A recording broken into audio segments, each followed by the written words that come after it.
Hey guys, I'm Cameron. I don't just read comics. I love them. Welcome back to another episode of Cameron Reads Comics.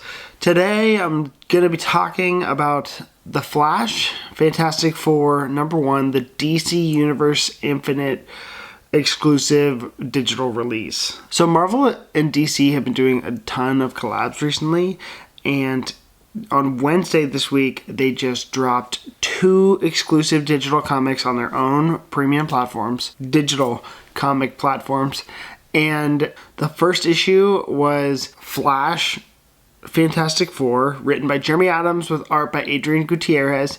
And the second issue on Marvel Unlimited was Thor, Shazam, written by Al Ewing. I just read The Flash. I love Jeremy Adams. Jeremy Adams did a great run on The Flash, so I'm kind of reading right now very loosely. He is just all about good old-fashioned fun, and when there is a crossover happening, that's a very appetizing writer for me, because I know that he's just going to suck out all the fun and all the moments and this entire collaboration, and this story was no stranger to that. So this was also my first time reading DC Universe Infinite DC Go format, which is, I think it's really specifically a comic that's meant to be read on your phone, because they do the entire layout. It's not like a page, it's individual panels laid out vertically for your phone. So you just keep scrolling and you see every single panel. So that was kind of interesting. I read it on my iPad. I read comics on my iPad.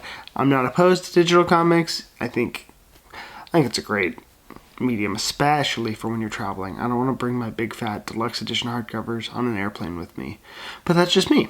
Anyways, so just getting into the story, I'm so stoked that we're getting more and more Marvel DC collab books, and this is not, Flash Fantastic Four isn't something I would have thought that goes together, but like the pieces really work and fit together, and you could see that Jeremy Adams took a long time to just think about what makes these characters themselves and how would those character attributes interact really well. It felt very short and simple, so it's a very like a mini. It's a little bit longer than the other collab backups that have been happening in the Deadpool Batman book. I'd say it's maximum 16 pages. The Flash meets the Fantastic Four. You really do, I'm not even remembering how they meet. They just meet.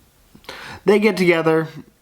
Grodd attacks. They basically just get lost in time together, and so it's them, Barry trying to get them back without Reed, and how the time works. But it's just really fun. I'm like, that's what I understood the story to be. I kind of was really choppy reading it because I was reading it going to bed and doing other things. But long story short is, it's really freaking fun. Go check it out. It's like a tiny, tiny read. Go get DC, in my opinion, go get DC Universe anyways. But really, it's just like Flash and the Fantastic Four lost in time. You don't see any of the Fantastic Four's villains. You really see, it's all the Flash villains and like going through Flash history. So the Fantastic Four are existing in this one in the DC Universe, which makes sense because it's DC Universe Infinite. And it's them interacting with, Flash in time, running through all these people. So you see Reverse Flash, you see Impulse. My favorite is that you see the rogues, and each member of the Fantastic Four gets one rogue. And there's a moment where it's like one little panel, but it makes you laugh so hard because it's just like Heatwave trying to blast Johnny Storm, and Johnny's just like, dude, I am made of fire. This is not going to go well for you. And I'm just like for me, I'm just like, that is so dumb. Like, it's hilarious, but that's why it's dumb. I'm like, this is dumb. It's funny. So it's a good story, man. I'm loving these crossovers. I'm loving these digital releases. So, yeah, go check it out.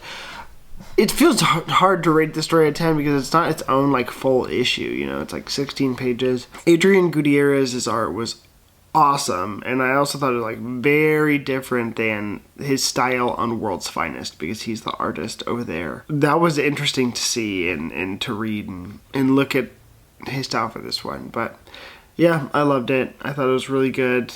To give it a rating out of 10, let's give it a 6.3. It's just a good old time. No pressure story, but I love a superhero team up. So if you read it or if you read Thor Shazam, let me know what you think. I'm Cameron. I'll just read comics. I love them. See you guys next time.